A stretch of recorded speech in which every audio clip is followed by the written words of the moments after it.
Lungs और oxygen के बारे में बात करेंगे कि कैसे बढ़ाते हैं ऑक्सीजन लेवल और लंग्स को कैसे मजबूत और स्ट्रांग करते हैं। तो थोड़ी एक्सरसाइज, थोड़ा प्राणायाम है वो मैं बताता हूँ, वो आप घर पे कीजिए और घर पे ही लंग्स और फेफड़े को मजबूत कीजिए और ऑक्सीजन लेवल बढ़ाइए। तो सबसे पहले अनुलोम विलोम प्राणायाम आता है। तो अनुलोम विलोम से ये कैसे करते हैं, तो ये राइट साइड से सांस लीजिए ऐसे करके, फिर राइट साइड से नासिका थंब से बंद करिए और लेफ्ट साइड से निकालिए सांस। फिर लेफ्ट साइड से लीजिए, फिर राइट साइड से निकालिए ऐसे।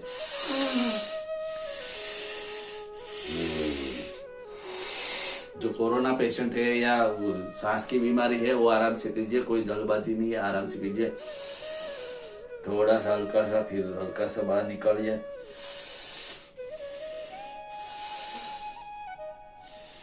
ऐसे दूसरा आता है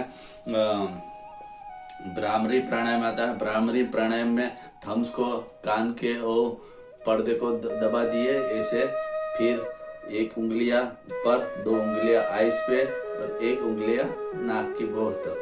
फिर सांस लीजिए, फिर भंवरे की गुंजन की तरह आवाज कीजिए, सांस निकालिए गले से।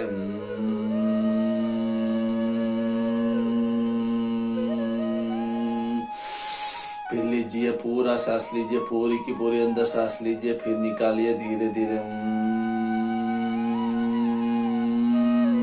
इससे क्या होता है कि लंग्स पूरा भर जाता है, ऑक्सीजन से पूरा फूल जाता है और धीरे धीरे ऑक्सीजन और हवा बाहर निकलती है। तो लंग्स फूलना और सिकुड़ना क्रिया होती है। और दूसरी ये बात आती है कि भंवरे की गुंजन की तरह आवाज निकालने से थॉट में थोड़ा बहुत इन्फेक्शन रहता है, वो अच्छा रहता है। और तीसरा प्राणायाम ये है 3 स्टेप वाला। तो इसमें क्या होता है कि 3 स्टेप में लेना है सांस। एक बार लिया, फिर दूसरी बार, फिर तीसरी बार, फिर रुकना है थोड़ी देर, जितना रुक सके। पूरा फेफड़ा भर जाना चाहिए, पूरी हवा से पूरा ताकत से भर जाना चाहिए। फिर 3 स्टेप पे आप हवा निकालना है। 3 स्टेप पे निकालने के बाद पूरा फेफड़ा सिकुड़ जाना चाहिए, पूरी हवा बाहर निकलनी जानी चाहिए। तो ऐसे प्रैक्टिस करना है।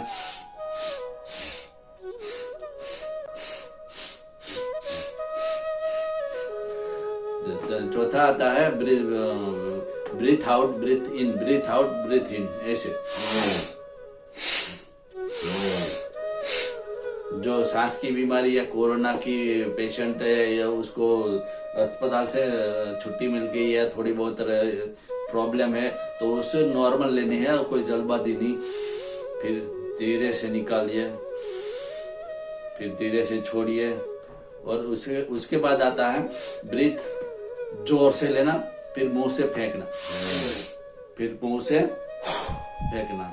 फेंकते समय पूरा फेफड़ा चोट लगनी चाहिए, पूरा फेफड़ा सिकुड़ जाना चाहिए ऐसे। जो सांस की बीमारी है उसको आराम से कीजिए, कोई जल्दबाजी नहीं है।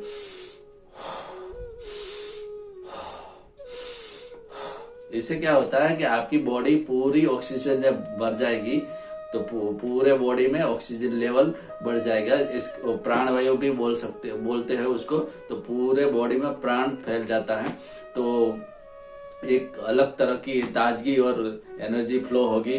तो एनर्जी फ्लो होने से आपकी बॉडी हल्की फुल्की लगेगी, फ्रेश लगेगी। कोई ऐसी कोई टेंशन वाली बात नहीं है, आप आराम से घर से कीजिए। और दूसरी बात कि आपको कैसे पता कि मेरा ऑक्सीजन लेवल बढ़ गया या मेरा फेफड़ा मजबूत हो गया, तो आप एक काम कीजिए कि भाई एक सांस ले, पूरी सांस लीजिए, फिर सांस को रोकिए 1 2 3 4 सेकंड, 5 सेकंड, 10 सेकंड, 15 सेकंड, जितने आप कैपेसिटी है उसके हिसाब से रोक सकते हैं। रोकिए 30 सेकंड, 35 सेकंड, 45 सेकंड रोकिए, फिर छोड़ दीजिए, फिर वापिस लीजिए, फिर छोड़िए। और ये मैंने बताई ट्रिक वो 3-4 दिन कीजिए। उसके बाद आप फिर ये फेफड़ों की जो स्टेमिना है या कैसे ऑक्सीजन लेवल बढ़ा तो उसके ये फिर वापस 3 दिन के बाद कीजिए, तो आपकी ऑक्सीजन लेवल और काउंटिंग है ना बढ़ जाएगी। समझो आप पहले ये एक्सरसाइज करने से पहले 35 सेकंड या 45 सेकंड किया, तो फिर आपको ये 3 दिन बाद बढ़ जाएंगी।